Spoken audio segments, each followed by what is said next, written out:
Salut tout le monde, j'espère que vous allez bien. Bon, comme je vous l'ai dit sur Instagram, donc je vous ai préparé une vidéo sur mon retour de course.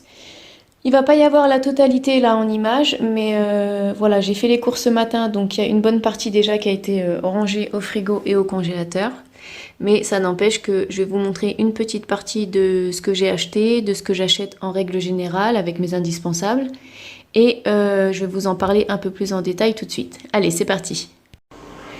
Alors du coup je vais vous montrer, je vais commencer par le surgelé, comme ça je vais pouvoir ranger dans la foulée. Donc j'ai acheté, là j'ai enlevé les emballages des petites galettes aux poireaux carottes. Ça dépanne bien, vous savez ça fait comme un petit peu des flancs. Et du coup j'ai acheté 2 boîtes, comme ça nous permet d'avoir un truc pour dépanner quand on n'a pas trop envie de faire à manger. Ou bien on les met aussi dans les galettes Faritas, ça nous dépanne bien aussi. Après, j'ai pris des choux de Bruxelles comme ça parce que juste grillé avec de l'ail, c'est hyper bon. Et en boîte de conserve, on n'aime pas trop le jus de cuisson, tout ça. Puis en plus, ils sont tout mous. Là, on les laisse décongeler, on les fait bouillir juste un petit peu à l'eau et après, on les fait revenir à la poêle avec de l'ail, c'est hyper bon. Ensuite, j'ai pris donc des légumes à couscous. Ça, je les ai pris comme ça parce que pour l'instant, les fruits et légumes frais, c'est assez cher. Les 3/4, ça vient pas d'ici. Donc voilà, en surgelé, c'était aussi bien. Et je garde les légumes frais pour les purées de Gengis. Donc là, on avait envie de changer un peu. Donc légumes couscous qu'on mangera avec des pois chiches, de la semoule, ce sera très bien. Ensuite, des haricots verts. Là, pareil, donc juste cuit à la vapeur avec... juste à la fin pour servir de l'huile d'olive et de l'ail ou une persillade, quelque chose comme ça, ça passe hyper bien. Au moins ils sont pas cuits trop longtemps et ils deviennent pas tout écrasés, vous savez, coupés en je sais pas combien de morceaux. Là voilà, ils sont dans leur état normal et ils sont cuits le moins possible. Après des fèves, donc là on peut les manger juste comme ça avec un peu de sauce soja, c'est hyper bon, ou bien on les mettra dans le tagine aussi.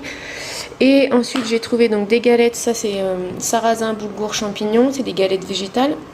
Donc j'essaye de temps en temps quand même de trouver des choses comme ça qui sont toutes prêtes, ça dépanne aussi pour les burgers, pour accompagner juste d'un légume, parce qu'il y a déjà du coup des féculents dedans avec le boulgour et le sarrasin, mais ça dépanne bien. Voilà, c'est vrai qu'on pourrait faire tout nous-mêmes, mais bon, on passe pas non plus toute notre journée à cuisiner, donc certes on fait des meal prep, etc., il y a des choses qu'on a à l'avance, mais ça dépanne bien, et puis en plus c'est bon, et c'est quelque chose qui est assez sain en termes de composition, donc il n'y a pas de raison de s'en priver. Et ensuite, donc en surgelé, j'ai pris de la pâte feuilletée. C'est vrai que les pâtes à tarte, on les fait nous-mêmes, que ce soit pour les tartes sucrées ou salées, mais la pâte feuilletée, voilà, comme les 3/4 des gens, on se casse pas la tête non plus. Donc du coup, il n'y en avait pas au rayon frais, donc j'ai pris au rayon surgelé. J'en ai pris 2, histoire de faire des quiches ou des mini croissants, une tourte, quelque chose comme ça. Ça passe bien et ça dépanne aussi. Bon, je vais ranger le surgelé, puis je vous reprends tout de suite. Alors ensuite, un truc que j'achète assez souvent, c'est des olives dénoyautées. Donc ça va être soit pour mettre sur nos pizzas, comme on fait des pizzas quasiment toutes les semaines, ou après on fait aussi donc une sauce avec des spaghettis. Donc c'est juste de l'oignon, de l'ail, des olives revenues, et on déglace avec du vin blanc, on rajoute un filet de crème, et du coup ça nous fait une sauce hyper bonne avec des légumes à l'intérieur. Et après, bah voilà, souvent on mange un œuf ou un truc comme ça à côté pour les protéines aussi. Mais voilà, les olives, j'en achète assez régulièrement. Après, à côté, on a des cacahuètes. D'habitude, j'en prends des non salées. Mais là, j'en ai pas trouvé. Donc celles-ci, je vais les essuyer. Et je vais faire mon beurre de cacahuète avec. Donc je vous montrerai ça aussi si ça vous intéresse. Et comme ça, ça permet de manger pour les goûters, pour les petits déj, ou bien de faire même des cookies, des préparations avec. Donc c'est hyper bon. Et pour le coup, c'est fait maison. Ensuite, j'ai pris des pousses de soja, ça ce sera pour les repas chinois ou les sautés mines. Et on peut aussi les manger du coup froid comme ça à la croque en apéro. Une aubergine, ça va être certainement pour faire un caviar d'aubergine pour les apéros aussi. Ou pour faire une petite purée pour Gengis. Je vous ai pas tout sorti, hein, les 3/4 des légumes sont restés au frigo, mais je vous ai sorti un truc de chaque. J'ai pris 1,5 kg de carottes je pense. Donc ça, carottes râpées, des carottes en rondelles pour manger avec de l'houmous. À mettre aussi dans le tagine pour les purées de bébé comme d'habitude. Ensuite, donc j'ai pris quelques pommes donc à la croque avec le beurre de cacahuète, ça Jack il adore. Après, j'ai pris des tortillas, donc là c'est au blé. D'habitude, je les prends à la farine de maïs, mais là il n'y en avait plus, donc j'ai pris quand même. Avec, donc on fait les faritas, on fait les tacos aussi quand on les remet au four. Et sinon, on fait aussi des pizzas wrap. Donc on prend juste le wrap comme ça, on met de la sauce tomate, nos petits légumes, de la viande pour Charlot aussi. Et du fromage, on met à peu près 10 minutes au four et ça y est, c'est prêt. Et sinon, ce que vous pouvez faire, donc c'est les couper en 8, ça vous fait des petits triangles. Vous mettez un peu d'huile d'olive et des épices dessus, vous passez au four et du coup, ça vous fait des chips qui sont assez sympas, qui sont beaucoup moins grasses que celles que vous pouvez acheter donc, dans le commerce. Donc ça, c'est sympa, voilà, même pour les enfants, ils aiment bien, ça croustille bien, puis ça a du goût. Après, donc j'ai pris des galettes de riz, donc ça, ce sera pour faire les nems ou les rouleaux de printemps. J'ai pris des feuilles de briques aussi. Donc pour les feuilles de briques, je vais certainement faire des nems au four aussi pour voir un peu la différence, si ça croustille mieux que celle que j'ai fait avec les galettes de riz. Je vais faire sûrement des samoussas chèvre miel ou banane chocolat. Là, j'attends que les bananes du jardin soient mûres, donc je vais faire ça une fois que ce sera prêt. Après, j'ai pris du riz parfumé, donc ça c'est pareil, on en mange assez souvent du riz. Souvent je prends du basmati ou du riz thaï, mais là il n'y avait plus non plus, donc j'ai pris du parfumé.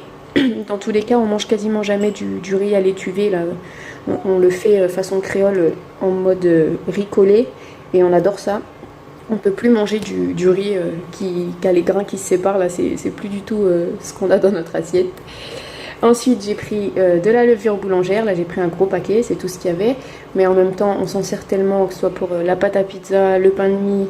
Là, je vais faire les pains burgers la prochaine fois. Voilà, il y a plein de préparations où on en met. Donc pour le coup, là, j'ai pris un gros paquet. Ça, c'est la sauce chinoise qu'on prend habituellement. Voilà, je vous montre, il y a des produits sains comme des produits beaucoup moins sains.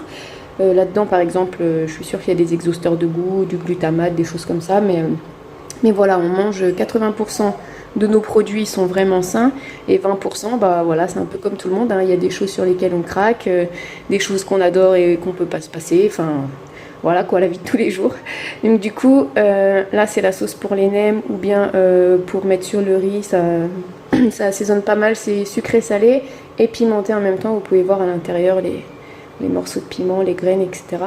Ça c'est vachement bon, on adore ça. Après, donc de la sauce Gnocchman, pareil pour les nems ou pour la soupe thaï. Je vais essayer de vous la filmer pour vous montrer comment je prépare ça. La soupe au lait de coco, c'est hyper bon.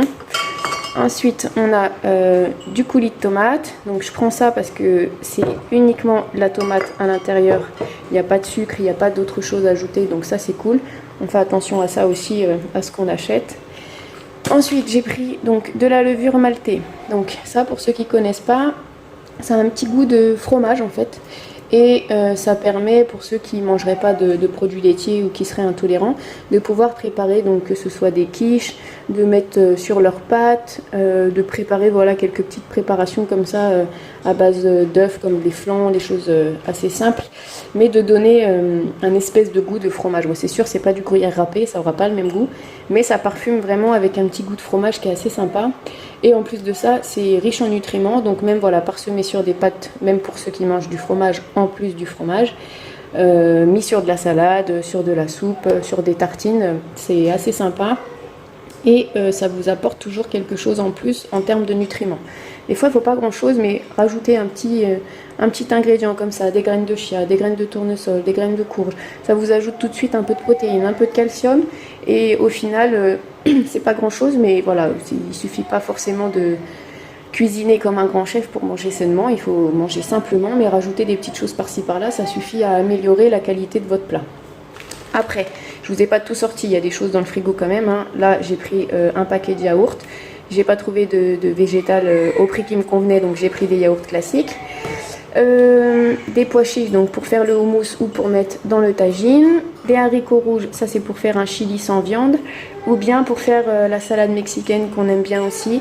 C'est haricots rouges, maïs, de la sauce faritas toute prête et du thon. Avec un peu de tabasco, c'est bien, c'est relevé et voilà, on aime bien se faire ça à peu près une fois par semaine. Donc c'est vrai que les enfants et moi on est végétariens, mais moi je suis végétarienne je dirais à 99%. Il y a quand même des moments ou des choses que je mange de temps en temps, c'est rare mais ça m'arrive. Je vous expliquerai pourquoi dans une prochaine vidéo si ça vous dit. Donc du coup du maïs donc pour la salade et puis aussi pour autre chose pour les enfants, pour faire des petits repas assez rapides, ça dépanne bien. Donc du thon pareil. J'ai repris du beurre donc pour tout ce qui est pâtisserie, c'est plus les pâtisseries de Doudou qui cuisinent avec du beurre. Moi je fais plus à l'huile ou à l'huile de coco. Et sinon, il fait aussi donc du beurre persillé avec ça qu'il prépare à l'avance, qu'il nous met dans le frigo. Comme ça, quand on a besoin juste d'assaisonner un plat tout simple, on met une petite rondelle de beurre persillé et on a déjà ça en mille prêt dans le frigo. Après, les petits brins. Donc ça, c'est pareil. Souvent, je prends des petits gâteaux assez simples. Là, on a des petits brins. Là, on a des boudoirs. J'essaye de ne pas prendre des trucs qui sont hyper travaillés en termes de compo. Les petits brins, pour ceux qui ne savent pas, c'est des biscuits qui sont véganes, donc il n'y a pas de beurre, pas d'œufs, pas de produits animaux dedans, donc ça peut en intéresser certains. Ensuite, du chocolat noir, ça c'est impératif, il y en a tous les jours dans mon assiette, dans mon ventre, j'arrive pas à m'en passer. Après, 72% minimum de cacao. C'est vrai que j'essaye de faire au-dessus, mais 80% c'est compliqué, ça passe mieux dans les préparations en cuisine que comme ça à manger à la croque. Donc bon, j'achète du 72, j'en mange 1 ou 2 carrés par jour, souvent au petit-déj d'ailleurs, et puis un le midi avec mon café. Et puis ça me va très bien comme ça, j'en profite, mais j'en mange pas non plus une demi-tablette par jour, quoi. Après, on achète aussi donc des petits cubes comme ça de fromage. Donc c'est pas de la feta, parce que la feta, il n'y a pas du tout de produits laitiers de vache dedans.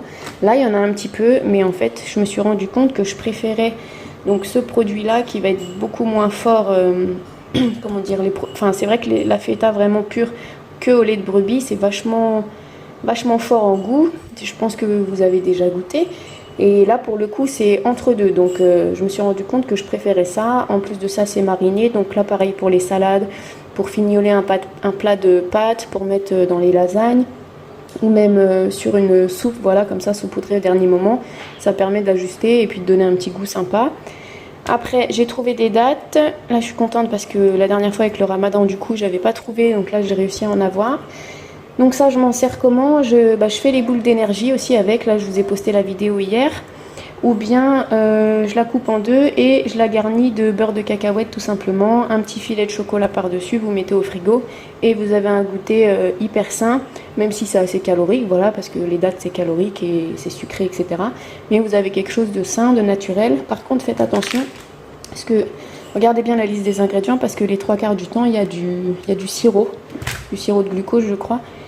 Et en fait, vos dattes, vos fruits sont enrobés de sucre. Donc voilà, c'est pas sans sucre ajouté, c'est pas le fruit tout seul. Là, pour le coup, il n'y a rien d'autre.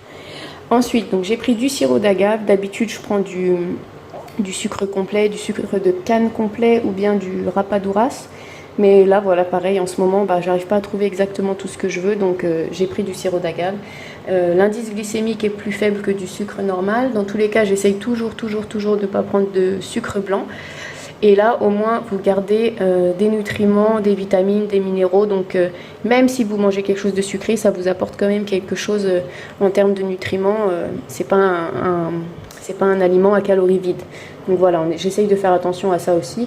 Et au moins, ça vous fait pas un pic de glycémie qui vous donne envie de bouffer du sucre pendant des heures après l'avoir consommé. Ensuite, la compote. Donc habituellement, je prends sans sucre ajouté, mais là, il n'y avait pas non plus. Et c'est vrai qu'ici, je fais pas mes compotes de pommes maison parce que les pommes sont pas d'ici. Les 3/4 du temps, elles sont pas très bonnes non plus. Donc du coup, j'achète de la compote toute faite. Donc là, c'est allégé en sucre. C'est pas grand chose par rapport à une compote normale où ils vont ajouter du sucre. Mais dans tous les cas, habituellement, je prends sans sucre ajouté. Et ça, donc c'est et pour les desserts et pour les préparations de mon granola maison, donc mes céréales. Ou bien après, dans les préparations style muffins, cake à la banane, etc. Ça peut remplacer les œufs, remplacer le sucre. Donc c'est assez intéressant d'en avoir. Voilà, je crois que j'en ai acheté 3 pots. Donc j'ai un petit peu d'avance, ça permet de cuisiner tranquillement. Après, donc du lait de coco, donc que ce soit pour les smoothies, pour les currys, pour la soupe, pour plein de choses en fait. C'est vrai que je m'en sers moi, en tout cas pour remplacer la crème liquide de vache. Après, mon mari, lui, cuisine un peu plus avec ça, donc c'est vrai qu'on mange les deux à la maison.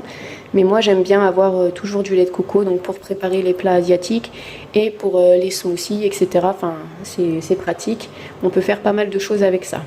Après, du lait d'avoine, donc ça c'est pour les céréales des petits, pour préparer de la béchamel, pour préparer des yaourts, pour le café au lait, enfin pour plein de choses, pour préparer des muffins, pareil, les cakes à la banane, les cookies, dans toutes les préparations sucrées on peut en mettre autant qu'on pourrait mettre du lait de vache finalement pour les pancakes, les crêpes, etc. Ça passe très bien et en plus de ça, ça a du goût.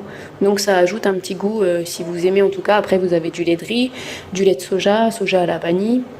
Suivant ce que vous préférez, vous pouvez ajouter un goût à vos préparations assez facilement. Après là, on a une conserve d'abricots, donc ça je l'utilise pour faire des gâteaux, tout simplement.